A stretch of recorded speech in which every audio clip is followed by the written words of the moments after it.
Literature was not promulgated by a pale, emasculated critical priesthood, singing their litanies in empty churches. Nor is it a game for the cloistered elect, the tin-horn mendicants of low-calorie despair. Literature is as old as speech. It grew out of human need for it, and it has not changed except to become more needed.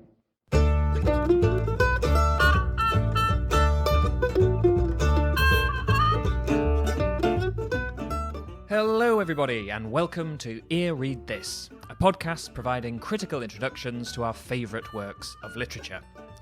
I'm Ash, your host, and today, lapped by outmoving rings of serene greatness, I am talking about The Axe of King Arthur and His Noble Knights by John Steinbeck. Last time we looked at Mark Twain's Connecticut Yankee in King Arthur's Court, and today we have another American interpretation of the Arthurian legends, this time not a satire, or contrast as Twain called his own book, but a work of earnest translation. Steinbeck was a lifelong admirer of Sir Thomas Malory's Morte d'Arthur, and wrote that he wished to set it down in plain present-day speech for his own young sons, and for other sons not so young. As a child, Steinbeck had struggled with reading, so much so that books became for him the tongs and thumbscrews of outrageous persecution. That's a quote from later life, I'm guessing. I don't think he was such a jumped-up little diva to come out with that at the age of 9, which was when everything changed for him and he received a copy of Le Morte. I loved the old spellings of the words, Steinbeck recalled, and the words no longer used. I was delighted to find out paradoxes, that cleave means both to stick together and to cut apart, that host means both an enemy and a welcoming friend. When it came to writing his own book, Steinbeck originally planned to leave out nothing and add nothing, in other words, to complete a full translation of Malory's enormous text. In November 1956, he wrote momentously to his agent, "I am going to start the Morte immediately. Let it be private between us until I get it done. It has all the old magic." 20 years after that letter, The Axe of King Arthur and His Noble Knights was published posthumously to a muted and baffled response. While Steinbeck had often signalled his interest in Arthurian mythology in his novels, the translation of these ancient English legends by one of America's great social chroniclers still seemed odd. What was intended to be, as G.A. Masterton calls it, the Steinbeck version of the tales, interlarded with interpretive essays, the capstone to his career and the key to his beliefs, amounted to a strange, desultory volume of 7 stories. This was bookended with a series of letters from Steinbeck to his agent Elizabeth Otis and friend Chase Horton. The failure of the project, retold in these letters, relegated the Axe to an interesting but minor appendix in the great author's canon. So why are we talking about it? Well, a modernised Malory written by a legendary American author can't fail to attract Arthurians and Steinbeckians alike, but it is also a book with a fascinating composition history.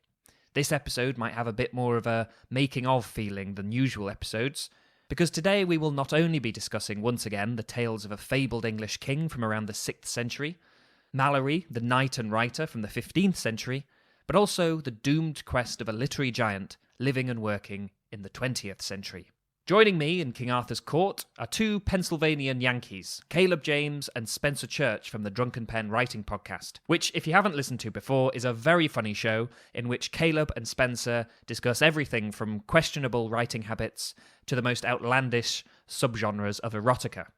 They also interview authors and discuss single works in their Book of the Month episodes. There's even a recent edition featuring yours truly, in which we talked about Casino Royale and all things Bond, James Bond. As usual, I'll leave a link to their podcast and website in the episode description box below. Today's episode is a bit of a first in more ways than one. We are talking, I think, for the first time about an unfinished work of literature, but also, more excitingly, this particular book has split the room, as Caleb and Spencer aren't nearly as taken as I am with Steinbeck's King Arthur. So, you both loved Steinbeck's King Arthur then? Love is a very strong term. I would say it was so beautiful it made me weep. What about you, Spencer? I would go more just like indifferent. Just to give you the quick rundown, we both agreed on this.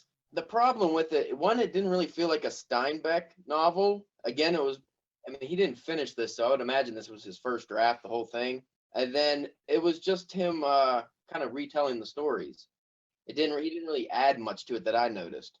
Steinbeck is one of my top favorite authors of all time. Really? I read most of his work, and I didn't know he had a King Arthur collection. I never heard of it. Really? So just because I never expected him to write any kind of fantasy, which is what this was categorized as.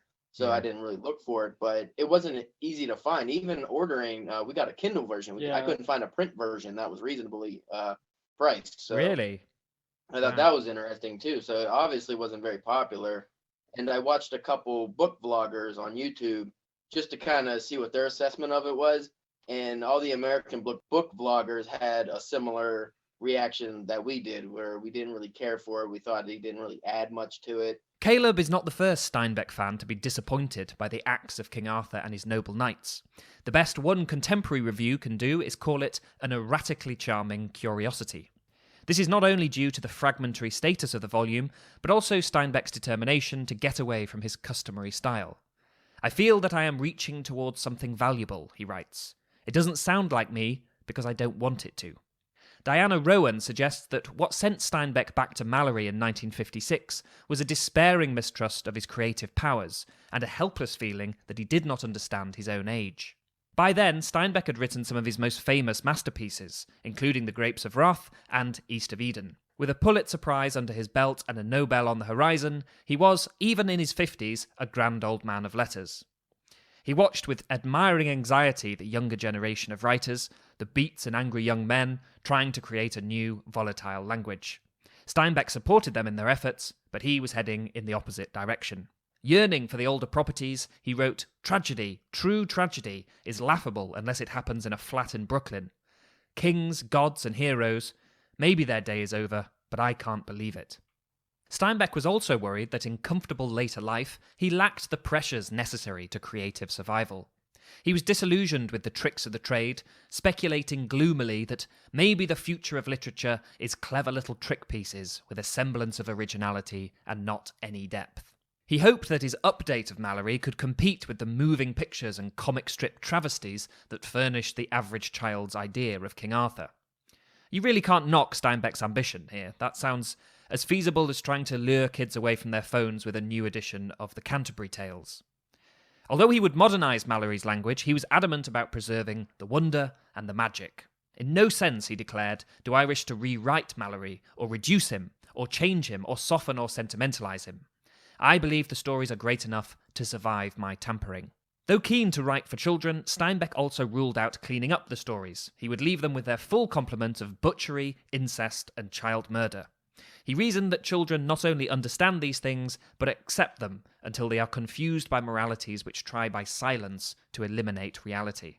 He wouldn't make the same mistake as Tennyson, who, as Steinbeck put it, rewrote Malory for his soft Victorian audience and pulled the toughness out, thereby transforming muscular prose to watery poetry. Now, not for the first time, I want to reassure any Tennyson fans listening that he will have his day on this podcast. We've heard him take an absolute battering from T.S. Eliot, T.H. White, Mark Twain, and now Steinbeck, but I have an episode coming up that will allow him to make something of a defence. Back to Steinbeck. Already we can see some divisions looming on the horizon of his project. He wanted to reach child readers while keeping the adult material and losing none of the length of the Morte. He did not want to reduce or rewrite Malory, but he wished to change the very archaic language that had so enchanted him as a child. He was facing conundrums of his own alongside those which all Arthurian adapters face, ones that even Malory had to deal with. As Nancy Stork has said, the story recedes from us infinitely. Arthur lived 1,000 years before Malory told his tale. There has been forever the mismatch between this tale and the words to tell it. When it comes to the Steinbeck version, what I was excited about is I thought it would kind of Americanize with his writing style the Arthur legends. So it would, I guess, make it more relatable to American people, because the way we view it, again, kind of an adventure thing, but the actual classic Arthur stories, I don't think most Americans are interested in. Yeah. Like if you read the original, or even Malory's writings, they're just not that fun. I think the same thing would go with Shakespeare too. A lot of Americans don't care for Shakespeare that much for similar reasons. We always have to either modernize it or just, I mean, I guess just culturally there would be a lot of differences. So I don't know. I really like quite a lot of American productions of Shakespeare because they don't have the English problem of assuming by birthright that they understand it all. there are no birthrights here. We don't care. Yeah. Yeah. There's no nobility. We don't have the problem of being able to reach a certain level in society because of our birthright. Like you could be a hobo and just a regular bindle stiff and still become president or something. We don't have, whereas most older English stories, it comes, a peasant boy, he can't rise up among the ranks. Being a fan of King Arthur can bring you into contact with some fairly crusty nationalists. Tied into this sort of glorious merry old England idea, and even with Shakespeare, like there's a lot of people who, because he doesn't seem to have gone to university, can't really handle it. Like the fact that he might be he might be of low birth and yet have written all of these important plays for us. Steinbeck may not have had the same native connection to Malory as, say, Tennyson or T.H. White, but the book was his somewhat unlikely portal to reading and influenced his own fiction from the get-go. The title of his first novel, Cup of Gold, evokes the Holy Grail, and though its protagonist is a pirate, he is knighted by the King of England at the end of the book. One of my favourite Steinbeck novels also has roots in Malory. Tortilla Flat grew out of my study of the Arthurian cycle, Steinbeck acknowledged. I wanted to take the stories of my town of Monterey and cast them into a kind of folklore. Just as in the previous century, Mark Twain had transformed the ancient Britons of Arthur's day into cowboys and Indians, Steinbeck saw that the culture of his own day was suffused with Arthurian lore and imagery, saying, "The myth of King Arthur continues even into the present day, and is an inherent part of the so-called Western with which television is filled at the present time. Same characters, same methods, same stories, only slightly different weapons and certainly a different topography. But if you change Indians or outlaws for Saxons and Picts and Danes, you have exactly the same story. You have the cult of the horse, the cult of the knight." The Victorian mania for King Arthur had long abated, but there were still major works in recent memory. T.H. White's The Once and Future King, for example, which Steinbeck granted was marvellously wrought, though lacking in the permanent magic he found in Malory. And there had recently been a major development in Arthurian studies, one which was going to be of great significance to Steinbeck. The version of Malory he had loved as a child was the Caxton version, named after the 15th century editor who first published the book. But in 1936, a second manuscript was discovered in Winchester College. The Winchester manuscript, as it became known, appeared to be the text that Caxton had based his version on. In theory, this made the Winchester closer to Malory's original. In 1947, Professor Eugene Vinaver published an edition of Malory's works following this Winchester manuscript. John Steinbeck agreed with Vinaver, finding what he called lovely nuances in the Winchester version missing from the Caxton, and concluding that it was indeed much closer to Malory. Steinbeck travelled to England to research his book, spending months there in 1959, visiting Hadrian's Wall, Glastonbury, Tintagel, and Winchester College to see this manuscript for himself. Such was Steinbeck's eagerness to sink himself into Malory's world that he took up residence in a medieval cottage in Somerset, where he wrote with a biro inserted into a goose quill. He also struck up a friendship with Eugene Vinaver, who said the drafts Steinbeck showed him were by far the best thing of its kind written in English since the 15th century. Steinbeck pays tribute to Vinaver in the Acts by including him in the roll call of Arthurian writers that have gone before him, as the French books say, and Malory also, as well as Caxton and Southey, Sommer and Conybeare, Tennyson, Vinaver, and many others. As the letters at the end of the Acts movingly show, Steinbeck worked with wavering confidence, sometimes feeling like he had something valuable on his hands, more permanent than Twain or T.H. White, and at other times losing steam. After throwing away 2 unsatisfactory drafts, Steinbeck hit upon a way of using a distinctly American voice that pleased him, writing, "I suddenly felt as Chaucer must have felt when he found he could write the language he had all around him and nobody would put him in jail. I admit I'm getting a little beyond my peers, but a cat may surely look at Chaucer." At lower moments, he seems to have felt like his powers were failing, that he no longer had control over his writing. Vinaver recalls Steinbeck saying, "I tell these old stories, but they are not what I want to tell. I only know what I want people to feel when I tell them." Understandably daunted by the enormity of his project, when Steinbeck's momentum vanished, he described it as follows.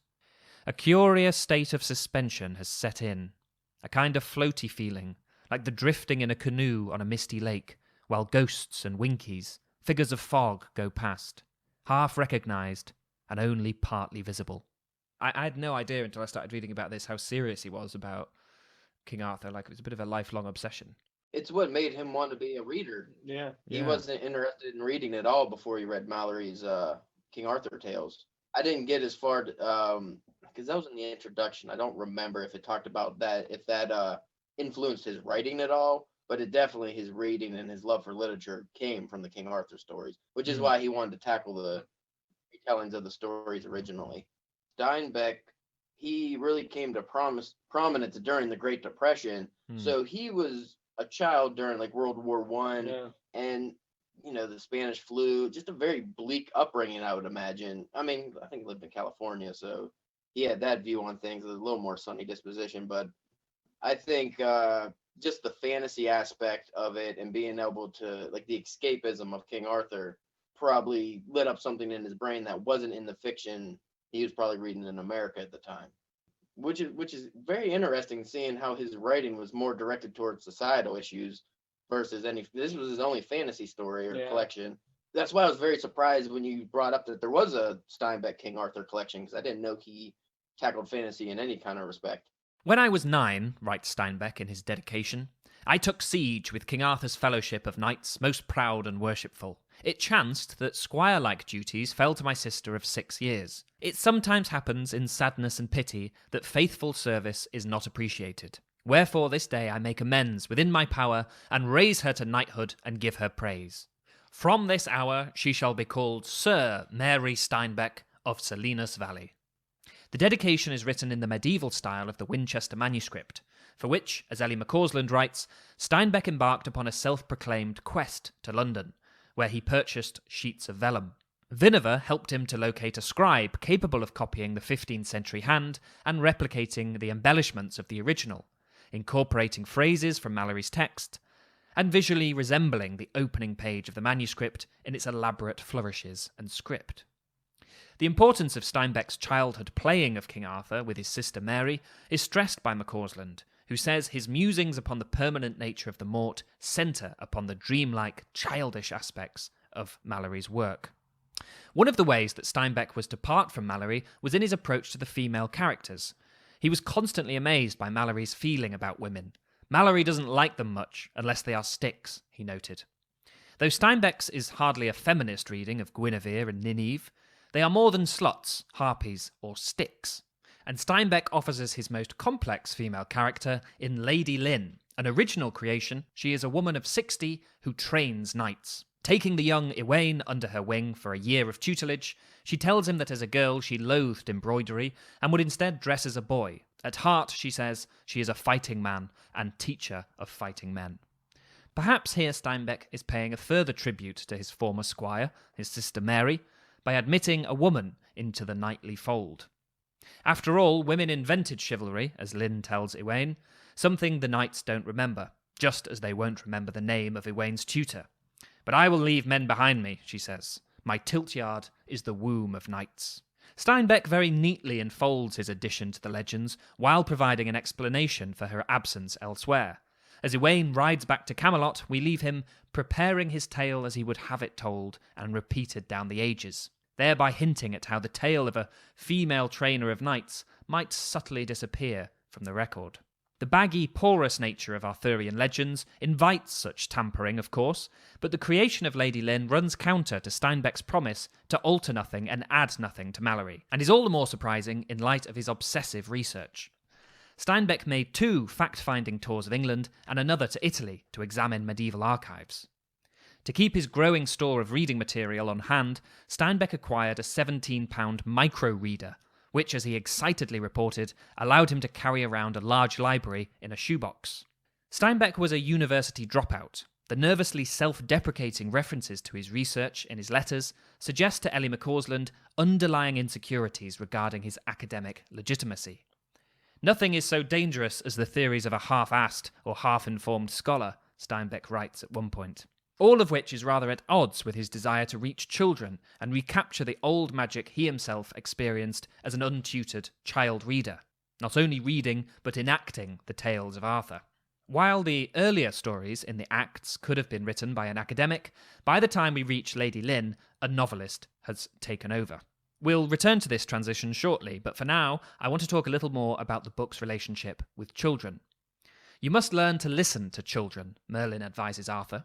Having just appeared before the king in the likeness of a child, Merlin reflects the state of his latest author. Like Merlin, Steinbeck was an old master of his art, conjuring with his childhood. Perhaps worried that nostalgia may lead to childish errors, and therefore desiring academic approval, Steinbeck wrote the following request to Eugene Vinaver. A long time ago, I learned a trick, or perhaps it might be called a method, for writing. I stopped addressing my work to a faceless reader and addressed one person as though I had only that one to talk to. I gave him a face and a personality. Sometimes I told a book to a real person. I should like to hold you in image in this new work. You would then be the focusing point, the court, the jury. Also, the discipline of your great knowledge would forbid nonsense, while the memory of excited exchanges would keep alive the joy and explanations. This would be very valuable to me, and I hope you will not forbid it. Coming from a seasoned novelist, this sounds strangely like asking for permission. Perhaps Steinbeck felt that if he could count on Vinaver's guidance, he would be freer to listen to his own inner child. As Ellie McCausland says, Acts holds a complicated relationship with children and childhood, and today is not identified as a text for child readers, despite Steinbeck's intentions as expressed in his preface. It is a text about the child rather than for the child. As Steinbeck well knew, some of the subject matter of the Morte is emphatically not child-friendly. Take, for instance, Arthur's Herod moment, when he orders the killing of children in response to the prophecy that one will grow up and defeat him. Steinbeck himself felt there was nothing in literature nastier than this. But even in the nastiness, Steinbeck found resonances of childhood, recognising the childlike self-interest of the Morte's characters. On the purer and more constructive side, Steinbeck emphasised the power of childhood imagination and fantasy. In the final story of the book, Lancelot is imprisoned by 4 powerful queen witches, whose magic renders the knight's physical prowess redundant. Alone and falling in and out of consciousness, Lancelot dreams and recalls the imaginative tricks he played as a child in order to cope with hardships.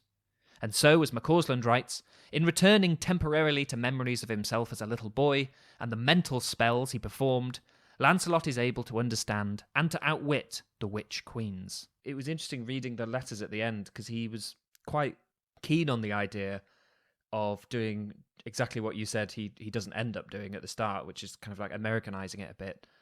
He really wanted to celebrate the American language as opposed to this dusty old English language. He said something, the American language is a new thing under the sun, and felt it was an opportunity to use all the different kind of cultures that feed into the American language. He said something like, this is a highly complicated and hugely communicative language. It has been used in dialogues, in cuteness, and perhaps by a few sports writers. It has also been used by a first person telling a story, but I don't think it has been used as a legitimate literary language. I thought that was quite interesting because it's a bit like, I know separately we've both talked about Raymond Chandler, and that sounds pretty much word for word what he thought as well. And I think he's probably a bit more successful at it. Not to divert from the language aspect, but how is because Steinbeck was a very regional writer. He mainly wrote about poor people in California for the most part. How is he viewed in England and in Europe in general? I don't know about Europe in general, but I think if any conversation about the great American novel ever comes up, the 2 names are Melville and Steinbeck. He's got these great big sort of slightly romantic but like social history books. He's got the kind of that Greek feeling, which is kind of why I thought he'd do well as with an Arthur book, because Of Mice and Men feels like a Greek tragedy in America. And then Tortilla Flat, I don't know if it is a little bit King Arthur-y. It is this sort of band of brothers thing. Yeah, those whole series of books were really good. Set in what was that? Monterey, I think. But those are just great stories because you have the drunken paisanos and the winos and people who are just down on their luck, but they love life, but they really love life even though they have nothing. So I really enjoyed those stories as well. And obviously, Mice and Men is one of the best works ever. Yeah. I actually like your interpretation of it being kind of like a Greek tragedy. I never thought of it like that before, but another thing most Americans don't do is we don't think of things in terms of Greek tragedies. We don't Shakespeare or anything that could draw upon those influences too much. But it's so clean, Mice and Men. There's no it's got no novelty bagginess about it at all. There's no it's like bang in and out. It feels like you've gone to the theatre. I'm trying to think if that was King Arthur where he wrote. No, that was Grapes of Wrath. Was actually written to be set as kind of a play production. It was a new style of writing he was trying when he wrote the Grapes of Wrath. Was it really? Yeah, it's either of Mice and Men or Grapes of Wrath, but I'm pretty sure it was Grapes of Wrath. And then they made the movie of it, and that'd be something to look up. Don't take my word for it because it's been a while since I heard that. But yeah, the style of writing, it was actually supposed to reflect a play. At the same time as his Malory project, Steinbeck was also working on a play based on Don Quixote called Don Keenan. According to Linda Wagner Martin, with each project, Steinbeck was clearly interested in all manifestations of the codes of chivalry and the characters' moral purpose, or their fabrication of what they assumed a moral purpose to be. With both, Steinbeck was struggling to reconcile the mechanics and demands of the romance genre with modern writing. As Nancy Stork writes, romance requires characters to be unaware of their own motivations and states of mind. They are characters who don't know themselves because there is no knower to know them. It is as if the matter of Britain simply told the story by itself. The novel needs an author, and Steinbeck, in his veneration of Malory, was unable to wrest the story from Malory's words and revivify it. Other writers, like Twain, kept the famous characters flat and exaggerated their flatness for comedy. Elsewhere, T.H. White, like Steinbeck, wanted to give Arthur and Merlin psychological depth, and managed it by knowing when to part from his source material. Steinbeck's problem was cleaving to Malory too much, but paradoxically, this would lead to a breakthrough that allowed Steinbeck to cleave his own way instead. The breakthrough came in Italy, where Steinbeck had been spending his days rummaging through the medieval archives and reading scholarly appraisals of the Morte. Waking suddenly at 5 a.m. and watching the sun coming up over Rome, something that had long been bothering Steinbeck fell into place. He wrote to his agent, Elizabeth Otis, "Malory has been studied as a translator, as a soldier, as a rebel, as a religious, as an expert in courtesy, as nearly everything you can think of, except one, and that is what he was, a novelist." As a novelist, Steinbeck reasoned, Malory was bound to have embedded himself into the characters. A novelist not only puts down a story, but is the story, he wrote. He is each one of the characters in a greater or lesser degree. Otis responded to this, saying it was one of the most impressive letters that you or anyone else has ever written. It certainly marked a turning point for Steinbeck. Instead of depending on the academic expertise of others, he could depend on his own intimate knowledge of the nature of novelists. From then on, his letters are full of fascinating and often radical readings of Sir Thomas Malory as novelist. Diana Rowan writes, Steinbeck saw the author of the Morte caught up like him in shifting and perilous times and trying to order them through his work. In a flash of insight, he saw that Malory's self-character, the one into which every author puts himself as he is and as he would be, is Lancelot, the man who could not win the Grail because he was stained with sin and imperfection, but who nevertheless could father Galahad.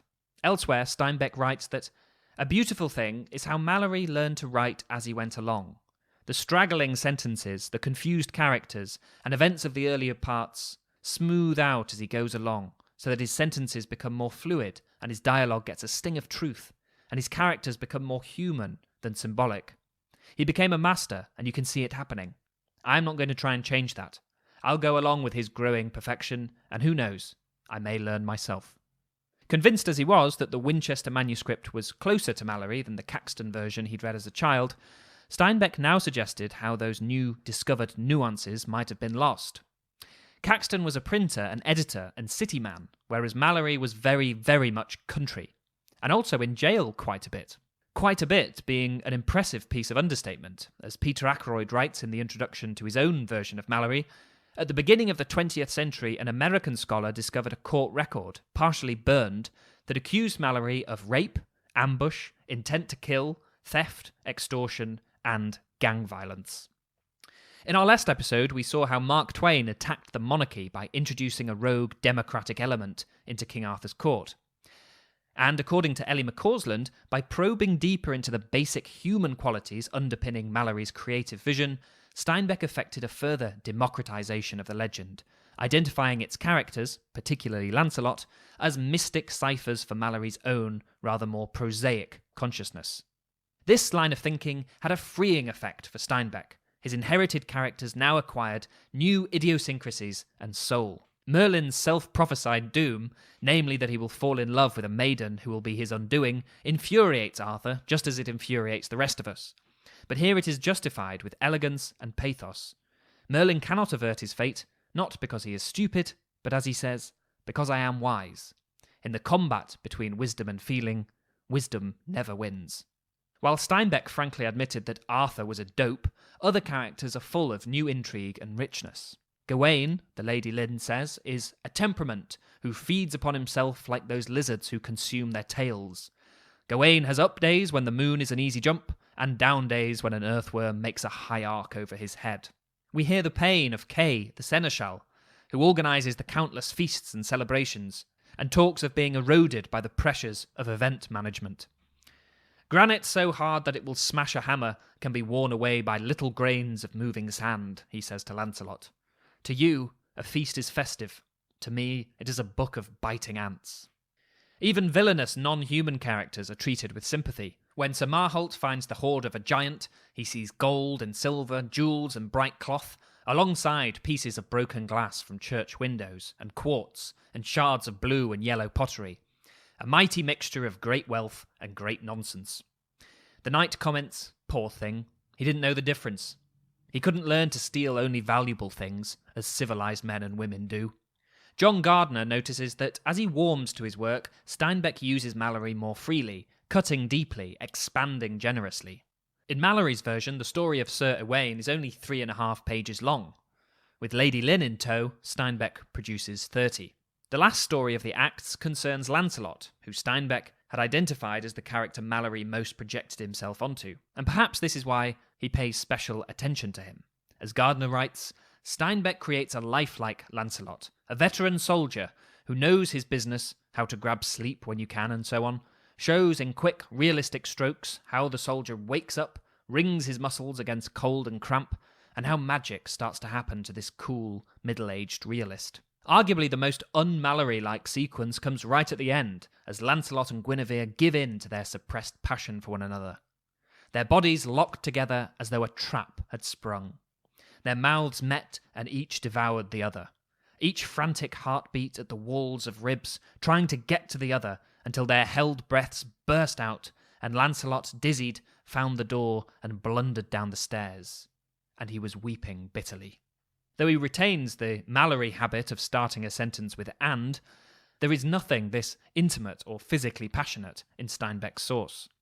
According to Laura F. Hodges, the total reality revealed through the acts is that our most cherished heroes are subject to human failings, and that we as fellow humans prefer not to acknowledge these failings as facts, but that mature men and women, such as Lynn, Marholt and Lancelot, must and do confront the flaws they discover in their unconscious reality. Conversely, those who are immature, as are Morgan, Gawain and Arthur, practice avoidance procedures. They practice deceit, excuse the inexcusable, and hide the evidence of their mistakes, sometimes even from themselves. Because I didn't read Malory's King Arthur tales. How different is the retelling from John Steinbeck's version compared to those? Other than maybe the stuffy language. Well, I think I read that Steinbeck managed about 1/10. So Malory's is huge, is the first thing. I think he writes in a letter like, this is going to take me 10 years, and that might be a conservative estimate. And then obviously he writes a good chunk and gives up, and that's still only, I think, about 1/10. I think that might be a bit under. I think he might have managed a bit more than that. But yeah, it's much, much longer. And I think he got a bit carried away with Malory as a early novelist as opposed to a kind of collector of tales. Like he started to see how Malory's writing improved as he went along. He said he started off really scrappy and all the characters are kind of just symbols, and then by the end Malory's become a much better writer, which you'd hope after you've written that much. Yeah. You picked up some good ideas. But I think Steinbeck strays from the source a bit more as he goes along. From the introduction in our collection, they said he fleshed out the characters a lot more. Whereas in Malory's, they were just kind of, I guess, simplified, just bland, blank characters. But even with John Steinbeck's, I don't want to say dumbed down, but obviously a much smaller version of what Malory did, I found I was getting bogged down with a lot of muddiness with way too many lords and dukes and knights and too many names, and I just couldn't keep up with some of them. That was my main problem whenever they got off of characters other than like Arthur and like Merlin, like, you know, that's when I was engaged, when the stories were revolved around like those or guys. Like the two brothers who had the exact same name, just spelled differently. About just like when I was most engaged in the book was like whenever the stories revolved around like Arthur or Merlin, like those kind of guys. But whenever we got into like the other knights just openly questing and, you know, just roaming around is when it kind of bogged it down for me. I didn't think it really picked back up until maybe Lancelot's story. Maybe that's just the American in me, just the low attention span. But I just didn't enjoy the middle portion of the Arthur tales. Steinbeck worked on his project from 1957 to 1959. Its abrupt abandonment appears to have been caused by the unexpectedly negative reaction from Otis and Horton to the author's draft of The Death of Merlin. Steinbeck's letter in response to this was written on May the 13th, 1959. Let me say first that I hope I am too professional to be shocked into paralysis. The answer seems to be that you expected one kind of thing and you didn't get it. Remaining adamant that he was onto something valuable, he nevertheless acknowledged, if I'm wrong, then it's a real whopping wrongness. The shock at Otis and Horton's disappointment seems to have been enough to puncture Steinbeck's self-belief. Earlier he had said he wanted to forget how to write and learn all over again, with the writing growing out of the material. Evidently, both author and project were at a fragile stage of development.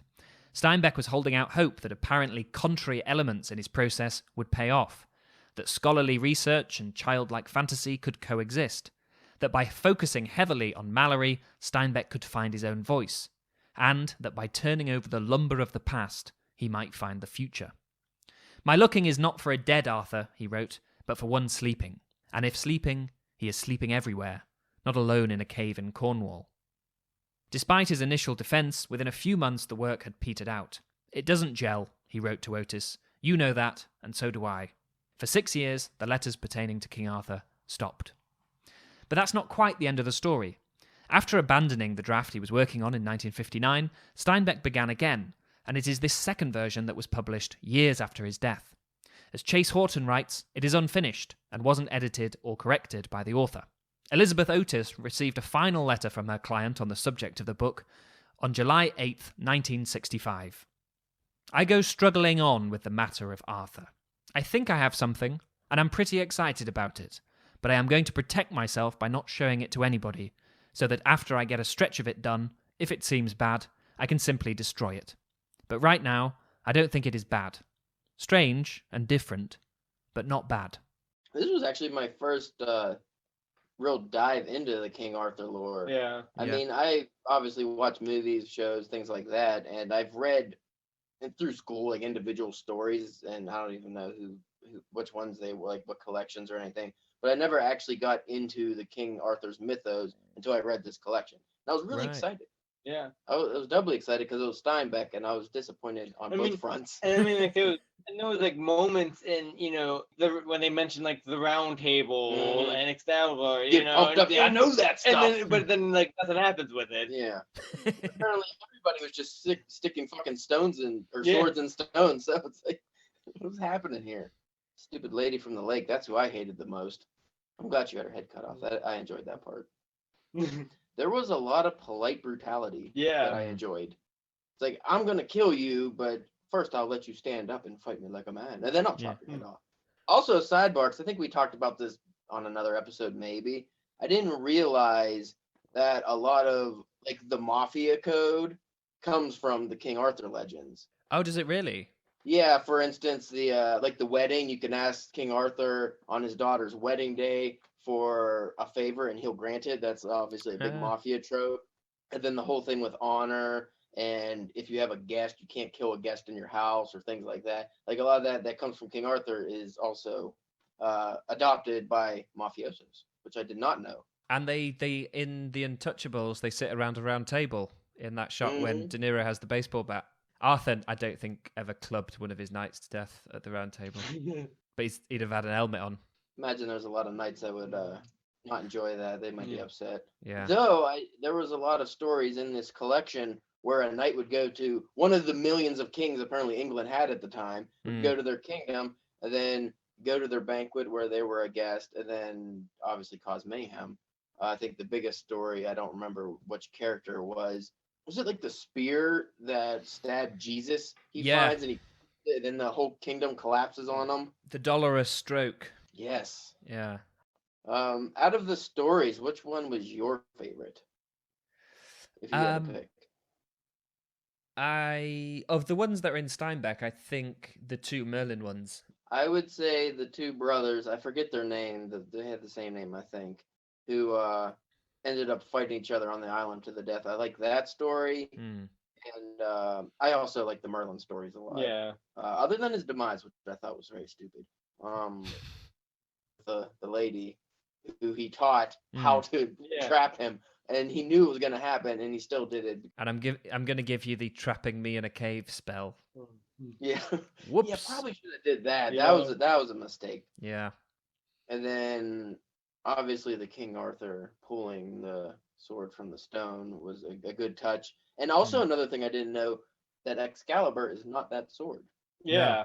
Did not realize that. Yeah, I always thought they were the same. Over here they just kind of mix that around. I think there was a animated movie we watched in school they used to always show where it's like, oh, he has Excalibur, and he was a little wienery kid, and that was a lie. Yeah. That was just a lie. Well, I never realized how big of a thing jousting was. Yeah, that's their main form of battle. And that the whole fighting afterwards, like I thought it was always just hitting each other with a big stick, and like that was it. Like, you fell off and you won, but no, you also have to try to stab each other to death. There was a lot of way too much jousting, I would say. And like you couldn't ever turn it down. No, that seems like one of those things, because King Arthur a couple times was really beaten up, and he was like, hey man, just give me like a day and a sandwich, I'll be all right. I could joust tomorrow. No, you joust now, good sir, or your name shall be besmirched forever. Like, okay. There were a couple dishonored knights, like the Invisible Knight, I think, was a jerk, and there was a couple other rogue knights but they all still went on quests and stuff. That's another thing we both agreed, especially Spencer. The questing was too much. The word, the actual word questing. Yeah. It appears too much in this collection. Well, just even like in 2, we were always talking about like what's the role of the knight? Like, what are they supposed to be, like a police force, or are they like? From what I gathered of the role of the knight, before we actually get the real role of the knight that he's going to tell us, I got the feel that they're like the ancient samurai Japan, where they just serve the Lord, and pretty much just kind of like an army of men who have respect, but when the chips are down, then they're dishonored, and they just roam the countryside, attacking people and questing and jousting with their terrible armor. Yeah, pretty much. What's weird about the whole knight system is it's like saying, I want to have a private army, but I want every single member of that private army to feel like he could break off and form his own kingdom at any moment. Yeah, that's what I gathered. And that's all we have time for today. Thank you very much for listening. And a huge thank you to Caleb James and Spencer Church for coming on the podcast, especially as I got them to read a book they didn't end up liking too much. Do check out The Drunken Pen. They've got a great podcast. They've also got a website where they sporadically ask for writing submissions. If you're a writer, you should definitely check that out. I'll leave a link in the episode description box. If you visited our Instagram page recently, you might see that we've started doing some t-shirts featuring our artwork, all done by my sister. We'll have more designs going up there, maybe a Steinbeck one, I don't know. So check that out if you fancy some clobber. But I think that's everything for today. I'll be back soon with some Shakespeare. But until then, happy reading.